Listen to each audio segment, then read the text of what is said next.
Captain Vijayakanth அண்ணா இறந்துட்டாருன்ற விஷயம் இப்ப கேள்விப்பட்டேன். ஆனா என்ன மன்னிச்சிடுங்க, முதல்ல என்ன மன்னிச்சிடுங்க. நான் சத்தியமா இந்த நேரத்துல நான் உங்க பக்கத்துல இருந்து உங்க முகத்தை ஒரு முறை பார்த்து ஒரு காலத்தொட்டு கும்பிட்டு அவங்க கூட இருந்திருக்கணும். நான் வெளிநாட்டுல இருந்தது என் தப்பு, என்ன மன்னிச்சிடுங்க. ஏன்னா நான்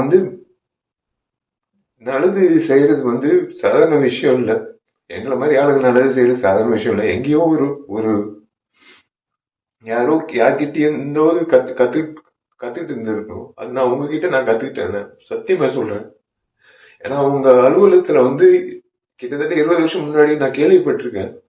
நான் நிறைய முறை நிறைய பேர் சொன்னது நான் கேட்டிருக்கேன். உங்க அலுவலகத்துக்கு யாராவது பசியோட வந்தா நீங்க சோறு போட்டு அனுப்புவீங்க.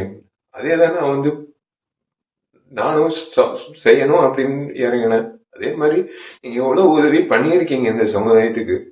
இன்னைக்கு ஒரு அரசியல்வாதியோ ஒரு நடிகர் சங்க முன்னாள் தலைவரோ இழந்ததை விட ஒரு நல்ல மனிதர் இழந்ததுதான் என்னால ஜீரணிக்க முடியலன்னு.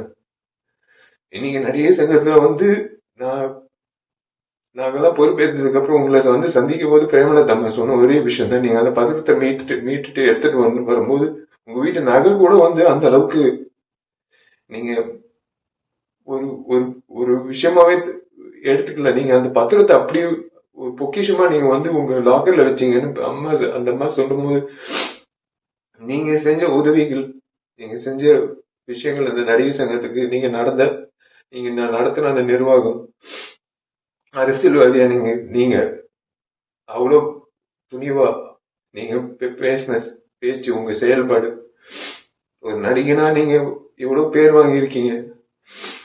ஆனா ஒரு மனிதரா பேர் வாங்குறது சாதாரண விஷயம் இல்ல. சில நபர்கள் தான் ஒரு மனிதரா நீண்ட நாட்கள் அந்த பேர் நீடிக்கும்.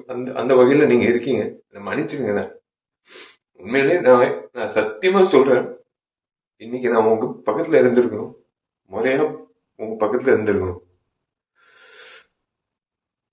உங்க ஆத்ம சாந்தி அடையணும்னு நீங்க நீங்க நல்லா இருக்கணும். சத்தியமா உங்க பேர்ல நான் கண்டிப்பா உங்க பேர்ல நான் கண்டிப்பா மேற்கொண்டு நல்லது பண்ணணும்னு இன்னும் தோணுதுன்னு. அவ்வளவுதான், வேற ஒன்னும் சொல்ல முடியல. உங்களுக்கு நான் பண்ண வேண்டிய ஒரு விஷயம் இதுதான் நான் நினைக்கிறேன்.